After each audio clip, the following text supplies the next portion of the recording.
Buenas noches a todos. Es un honor y un privilegio indescriptible estar aquí hoy, compartiendo con ustedes la historia más importante de mi vida. Mi nombre es Ana, y lo que voy a contar no es solo mi historia, sino la historia de cómo Dios se manifestó de una forma tan real, tan innegable, que transformó cada fibra de mi ser. Es una historia de dolor, de desesperación, pero sobre todo, de un amor y una esperanza que solo pueden venir de lo alto. Antes de que todo esto sucediera, yo llevaba una vida que muchos considerarían perfecta. Tenía un buen trabajo en el área de marketing, con un salario que me permitía tener una vida cómoda. Mi esposo, Marcos, era mi compañero en todo, un hombre íntegro y dedicado. Y teníamos 2 hijos hermosos, Sofía, que en ese entonces tenía 7 años. Una niña inteligente y llena de preguntas, y Pedrito, mi hijo menor, con solo 5, un verdadero rayo de sol, un pequeño torbellino rubio que llenaba la casa de risas y juguetes esparcidos. Nuestra casa estaba llena de vida, de ese caos delicioso que solo quienes tienen niños pequeños entienden. Siempre fui una persona de fe. Crecí en la iglesia, iba a los cultos todos los domingos, participaba en los grupos de estudio bíblico, incluso cantaba en el coro. Pero, para ser honesta, mi fe era, ¿cómo decirlo? Era una fe de conveniencia. Era como una manta calentita que usaba en los días fríos, pero que realmente no necesitaba para sobrevivir. Creía en Dios, sí, pero Él estaba más en el departamento de emergencias de mi vida. Lo buscaba cuando las cosas se ponían difíciles, cuando necesitaba una bendición extra o una solución para un problema pequeño. Pero en el día a día, yo tenía el control. O creía que lo tenía. Mi vida estaba meticulosamente planeada. Tenía ambiciosas metas profesionales, planes detallados para la educación de mis hijos, viajes que queríamos hacer, la casa de mis sueños que ya visualizaba. Me enorgullecía de mi capacidad para organizar todo, para anticipar problemas y encontrar soluciones. Yo era la solucionadora de la familia, la que mantenía todo en orden. Y, por un tiempo, funcionó. La vida seguía un guión que yo misma escribía, y me sentía segura dentro de él. Veía las dificultades ajenas, claro. Escuchaba testimonios en la iglesia de personas que superaron enfermedades, pérdidas. Leía sobre tragedias en el periódico. Sentía empatía, oraba por esas personas. Pero, en el fondo, había una parte de mí que pensaba, esto no me va a pasar a mí. Mi vida es bendecida, protegida. Soy cuidadosa, soy precavida. Era una fe ingenua, quizás. Una fe que nunca había sido verdaderamente probada en el fuego. No sabía lo que era depender de Dios de verdad.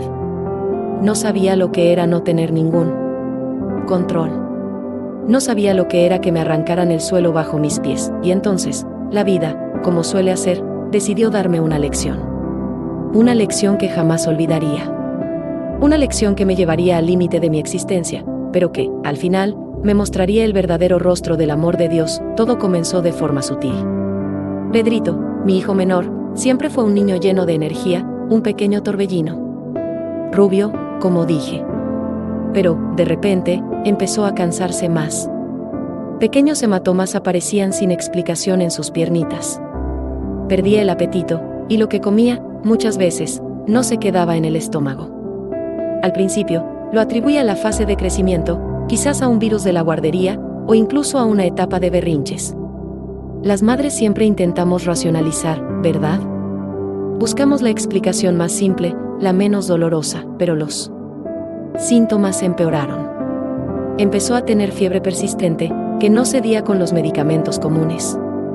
La palidez era aterradora, y sus ojos, antes tan brillantes, parecían opacos, sin vida. Mi instinto de madre gritaba que algo andaba muy mal. Sentía un nudo constante en el estómago. Lo llevé al pediatra, quien pidió una batería de análisis de sangre. Recuerdo ese día en el laboratorio, el olor a alcohol, el ruido del aire acondicionado, Pedrito llorando mientras le sacaban sangre. Intentaba calmarlo, pero mi corazón ya estaba oprimido, una premonición sombría se cernía sobre mí. Los días siguientes fueron una eternidad. La espera de los resultados era insoportable. Cada llamada telefónica me hacía saltar. Y entonces, la llamada. La voz del médico, tranquila, profesional, pero con una gravedad que me heló la médula. Nos pidió que fuéramos a la consulta al día siguiente, Marcos y yo. Es importante que ambos vengan, señora Ana. En ese momento, lo supe. Las madres lo saben. Es un conocimiento que viene de un lugar profundo, un lugar de amor y miedo. La sala del médico parecía fría, las paredes blancas, el aire pesado. El silencio era ensordecedor. Marcos me sostenía la mano, apretándola con fuerza, como si pudiera anclarme. El médico, el doctor Almeida, un hombre amable, pero con una mirada cansada, se sentó frente a nosotros. Empezó a hablar de células atípicas, proliferación descontrolada, leucemia mieloide aguda. Las palabras se mezclaban, formaban una mancha en mi mente. Solo podía escuchar una frase, repetida como un eco en mi mente, cada sílaba un golpe: es un cáncer agresivo. Señora Ana, necesitamos comenzar el tratamiento de inmediato. El suelo se abrió bajo mis pies. El aire se enrareció. Miré a Marcos, que estaba pálido, con los ojos desorbitados, tan perdido como yo. Mi Pedrito. Mi hijo de 5 años. Cáncer. Era una sentencia. Sentí un dolor físico, como si me hubieran arrancado un pedazo de mí. Ese día, 14 de marzo, quedó grabado en mi alma como el día en que la luz de mi vida comenzó a apagarse. La primera reacción fue la negación. No, doctor. Debe haber un error. Es tan pequeño, tan lleno de vida. Esto no puede estar pasando. Luego vino la ira. Ira hacia Dios, ira hacia el universo, ira hacia mí misma por no haberme dado cuenta antes, por no haber protegido a mi hijo. ¿Por qué él? ¿Por qué nosotros? ¿Dónde estaba ese Dios que yo creía que me protegía? ¿Dónde estaba mi fe, cómoda, ahora? No servía para nada. Los días siguientes fueron un torbellino de consultas, exámenes, internaciones. Fuimos al Hospital de Oncología Pediátrica. El ambiente era surrealista. Niños calvos, pálidos, conectados a sueros. Padres con miradas vacías, pero tratando de mantener la fuerza, la esperanza. Veía el miedo en los ojos de Pedrito, aunque él no entendiera la gravedad. Solo sabía que estaba enfermo, que le dolía, que no podía ir a casa, que extrañaba a su hermana y sus juguetes. Sofía, mi hija mayor, también sintió el impacto. De repente, la atención de los padres estaba toda centrada en su hermano. Ella intentaba ser fuerte, pero yo veía la tristeza en sus ojos, la confusión. Preguntaba: ¿cuándo vuelve Pedrito a casa, mami? ¿Se va a poner bien? Y yo no tenía respuestas. Nuestra familia, que antes era un puerto seguro, parecía desmoronarse bajo el peso de la enfermedad. La risa desapareció de nuestra casa, reemplazada por un silencio pesado, sofocante. Empecé a buscar desesperadamente segundas opiniones, tratamientos alternativos, dietas milagrosas, test, supersticiones. Leía todo lo que podía sobre leucemia infantil. Cada artículo, cada estudio, cada historia de éxito o fracaso. Estaba obsesionada con encontrar una salida, una solución que no fuera la brutal quimioterapia que los médicos proponían. Quería controlar, como siempre. Quería encontrar la fórmula mágica, el atajo. Pero no había control. La enfermedad era el control. Y yo estaba impotente. No tardó en que la realidad nos golpeara con toda su fuerza. La quimioterapia comenzó. Y con ella, los efectos secundarios devastadores. Pedrito perdía el cabello a mechones, vomitaba constantemente, tenía llagas en la boca que le impedían comer. Su pequeño cuerpo, antes tan vibrante, estaba siendo corroído por la enfermedad y el tratamiento. Apenas podía levantarse de la cama. Veía el dolor en sus ojos, el agotamiento. Pasábamos semanas en el hospital. El olor a alcohol, a desinfectante, a miedo, a desesperación. Las noches eran largas, interminables.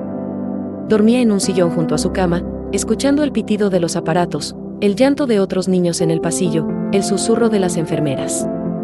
Veía el dolor en el rostro de mi hijo, y no podía hacer nada para quitárselo. Sostenía su manita, tan frágil, y oraba. Oraba por alivio, por curación, por una señal. Pero el silencio de Dios era ensordecedor. Mi fe, esa fe, cómoda, estaba siendo destrozada. Me sentía traicionada. Dios, ¿dónde estás?, preguntaba en silencio, en las madrugadas del hospital, con el rostro hinchado de tanto llorar. ¿Por qué mi hijo? ¿Por qué tanto sufrimiento? No me merezco esto. Él no se merece esto. Veía a otros niños en el pasillo, algunos que no resistían, que partían. Y el miedo me paralizaba. Me aferraba a cualquier hilo de esperanza, a cada pequeña mejora, pero con cada recaída, con cada nueva infección, ese hilo parecía romperse, dejándome caer en un abismo aún más profundo. Marcos y yo intentábamos apoyarnos, pero la tensión era palpable. Las discusiones eran frecuentes, pequeñas cosas se convertían en grandes peleas. Estábamos exhaustos, física y emocionalmente. Sofía, en casa, sentía nuestra ausencia. Me sentía culpable por no estar allí para ella, por no ser la madre que necesitaba. Pero, ¿cómo? ¿Cómo estar entera cuando tu corazón está hecho pedazos? ¿Cómo dar amor cuando estás vacía? Hubo días en que no podía levantarme de la cama. La depresión me abrazaba, me asfixiaba. Me sentía un fracaso como madre, como esposa, como persona de fe. Veía a otros padres en el hospital que parecían tener una fuerza inquebrantable, que cantaban alabanzas, que sonreían, que tenían una paz que yo no entendía. Y me preguntaba, ¿cómo lo logran? ¿Dónde está la fe de ellos que la mía no tiene? ¿Mi fe es tan débil? Intenté leer la Biblia, pero las palabras parecían vacías, sin sentido. Intenté orar, pero solo salían gemidos, lágrimas y preguntas sin respuesta. Estaba en el fondo del pozo, y no veía luz. Los médicos, con toda su compasión, eran realistas. Hablaban de las estadísticas, de la agresividad de la enfermedad. Cada conversación era un golpe, un clavo más en el ataúd de mi esperanza. Sentía que estaba perdiendo a mi hijo, centímetro a centímetro, día tras día. Veía la vida desvanecerse de sus ojos, y no había nada, absolutamente nada, que pudiera hacer. Y entonces, llegó la noticia que más temía. Después de meses de tratamiento intenso, de altibajos, de falsas esperanzas, de una montaña rusa de emociones, el doctor Almeida nos llamó de nuevo. Su rostro estaba más cansado que nunca, sus ojos, antes amables, ahora cargaban una tristeza profunda. Nos dijo que el tratamiento ya no estaba surtiendo efecto. La enfermedad estaba progresando de forma agresiva. No había nada más que pudieran hacer. Era solo cuestión de tiempo. Sus palabras resonaron en la sala, frías y crueles. Señora Ana, señor Marcos, lo mejor que podemos hacer ahora es garantizar el confort de Pedrito. Está sufriendo mucho. No hay más opciones de tratamiento. Sugerimos que lo lleven a casa, para que pueda pasar sus últimos días con la familia. Mi mundo se derrumbó completamente. No había más planes, no había más control, no había más esperanza humana. Estaba ante el abismo, y no había a dónde correr. Estaba rota. Completamente rota. No sé cómo salimos de esa consulta. No sé cómo llegamos a casa. Sofía estaba con mi madre, quien intentaba darnos algo de apoyo, pero estaba tan devastada como nosotros. La casa estaba silenciosa, fría, vacía. Marcos y yo nos sentamos en el sofá, sin palabras. Las lágrimas corrían silenciosamente, mezclándose con el dolor y la desesperación. Sentía un vacío tan grande que pensé que nunca más se llenaría. Era como si un agujero negro se hubiera abierto dentro de mí. Esa noche, fui a la habitación de Pedrito. Estaba durmiendo, pálido, frágil, respirando con dificultad. Me arrodillé junto a su cama, en el suelo frío y duro. Y allí, en ese suelo, me derrumbé. Lloré como nunca antes en mi vida. No era solo un llanto de tristeza, era un llanto de desesperación, de agotamiento, de rendición. Era el llanto de un alma que había llegado a su límite absoluto. Ya no tenía fuerzas para orar con palabras bonitas, con frases hechas. Ya no tenía argumentos, ni peticiones. Solo tenía dolor. Y entonces, empecé a hablar con Dios. No como la Ana que planeaba y controlaba, la Ana que se creía fuerte e independiente, sino como una niña perdida, rota, que no tenía nada más que perder. Dije, Dios, ya no puedo más. No entiendo. No sé por qué está pasando esto. Lo intenté todo. Luché con todas mis fuerzas. Usé cada gramo de inteligencia, cada recurso. cada contacto. Pero ahora, ya no tengo fuerzas. Ya no tengo esperanza. Ya no tengo nada. Estoy vacía. No sé si existes de verdad, o si es solo una historia que me contaron. Dudé de ti, te cuestioné, te culpé. Pero si eres real, si eres quien dices ser, por favor, muéstrame. Haz un milagro. Entrego a mi hijo en tus manos, porque ya no sé qué hacer. Ya no tengo nada más que dar. Entrego el dolor, el miedo, la culpa, la ira, la impotencia. Entrego a Pedrito. Que se haga tu voluntad, porque la mía ya se agotó. Confío en ti, incluso sin entender. Me rindo. Y fue allí, en ese suelo frío, donde algo sucedió. No fue una voz audible, no fue una luz brillante, no fue un escalofrío. Fue una paz. Una paz que inundó mi corazón de una forma que nunca antes había experimentado. Era como si un peso gigantesco, que había cargado durante meses, se hubiera quitado de mis hombros. Una certeza profunda de que no estaba sola. Que incluso en el fondo del pozo, Dios estaba allí. Que Él me había escuchado. Que Él me amaba, a pesar de todas mis dudas y fallas. No sabía qué pasaría con Pedrito. No tenía ninguna garantía de curación. Pero tenía la certeza de que, pasara lo que pasara, no estaría sola. Había entregado el control, y a cambio, recibí una paz que trasciende todo entendimiento. Dormí esa noche, por primera vez en meses, un sueño profundo y sin pesadillas. No era la paz de la resignación, sino la paz de la entrega, de la confianza. Al día siguiente, fui al hospital con una esperanza renovada. No una esperanza basada en pronósticos médicos, en estadísticas, o en cualquier cosa que el mundo pudiera ofrecerme. Sino una esperanza que venía de un lugar más profundo, de una fe que había sido forjada en el fuego del dolor. Estaba tranquila, serena. Los médicos y enfermeras notaron el cambio en mí. Me miraban con curiosidad, quizás con un poco de extrañeza. Unos días después, Pedrito tuvo una crisis muy fuerte. Una fiebre altísima, convulsiones, dificultad extrema para respirar. El médico de guardia nos preparó para lo peor. Señora Ana, señor Marcos, está muy débil. No hay nada más que hacer. Es cuestión de horas. Marcos y yo sosteníamos sus manos, orando en silencio, pero con esa paz que había encontrado. No había desesperación, solo una entrega profunda, pero, para sorpresa de todos, empezó a mejorar. Lentamente, casi imperceptiblemente al principio. Pero mejoraba. La fiebre cedió. Las convulsiones se detuvieron.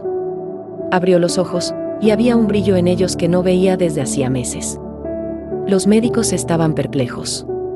Repitieron los exámenes, y lo que vieron era increíble. El tumor había disminuido drásticamente. No un poco, sino mucho. Los marcadores tumorales, que antes estaban por las nubes, comenzaron a caer de forma vertiginosa. Y siguieron cayendo. Los médicos rehicieron los exámenes varias veces, pensando que había un error en el laboratorio, que las muestras se habían mezclado. Pero no lo había. Era Pedrito. Era mi hijo. Ese día, cuando me arrodillé y le entregué todo a él, Dios escuchó. No solo sanó a mi hijo, sino que también sanó mi alma. Me mostró que, incluso en las situaciones más oscuras, su luz puede brillar.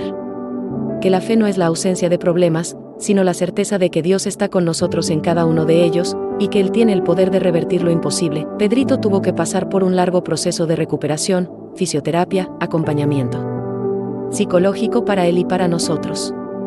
Pero hoy, 2 años después, mi hijo está aquí, corriendo, jugando, lleno de vida.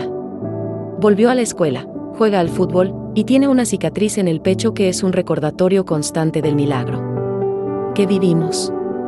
Una cicatriz que no es de dolor, sino de gratitud. La vida después del milagro no es perfecta. Todavía tenemos desafíos, claro. La vida continúa. Pero mi perspectiva ha cambiado completamente. Aprendí que la verdadera fe no se trata de tener todas las respuestas, sino de confiar en Dios incluso cuando no hay respuestas. Se trata de entregar el control, incluso cuando todo parece desmoronarse. Se trata de saber que, incluso cuando la ciencia dice, no hay nada más que hacer, Dios todavía tiene la última palabra. Aprendí que Dios no es un plan B, ni un departamento de emergencias. Él es el plan A, el único plan. Él es el aire que respiramos, la fuerza que nos sostiene, la esperanza que nos impulsa. Mi fe ya no es una manta cómoda, es el ancla de mi alma, la roca donde me afirmo en medio de las tormentas. No sé cuál es tu lucha hoy. No sé qué montaña estás enfrentando. Quizás sea una enfermedad incurable, un problema financiero que parece sin salida, una relación en crisis, un dolor en el alma que nadie ve, una adicción que te aprisiona, o un luto que te consume. Quizás estés aquí hoy sintiéndote exactamente como yo me sentí en ese suelo frío, sin esperanza, sin fuerzas, sin saber a dónde ir, pero estoy aquí para testificar que Dios es real. Él escucha. Él actúa. Y Él puede hacer lo imposible. Él transformó mi oscuridad en luz. Él tomó mi dolor y lo transformó en propósito. Él sanó a mi hijo y me sanó a mí. Y Él puede hacer lo mismo por ti si estás aquí hoy y sientes que has llegado a tu límite, si estás buscando una respuesta, una salida, una esperanza. Te invito a hacer lo que yo hice. Entrega. Entrega tu dolor, tu miedo, tus dudas, tu vida a Él. No esperes tener todas las respuestas, no esperes entenderlo todo. Solo confía. Solo ríndete, si nunca lo has hecho antes, o si te has alejado y quieres volver, te animo a dar el primer paso. Habla con Dios, con tus propias palabras, donde quiera que estés. Busca una comunidad de fe, personas que puedan apoyarte y orar contigo. Lee su palabra, la Biblia, que es una fuente inagotable de esperanza y dirección. No te rindas. No te entregues a la desesperación. La luz existe, y está esperando para brillar en tu oscuridad. Que mi historia sea un recordatorio de que, incluso cuando todo parece perdido, la esperanza existe. Y esa esperanza tiene un nombre: Jesús. Él está con los brazos abiertos, esperándote.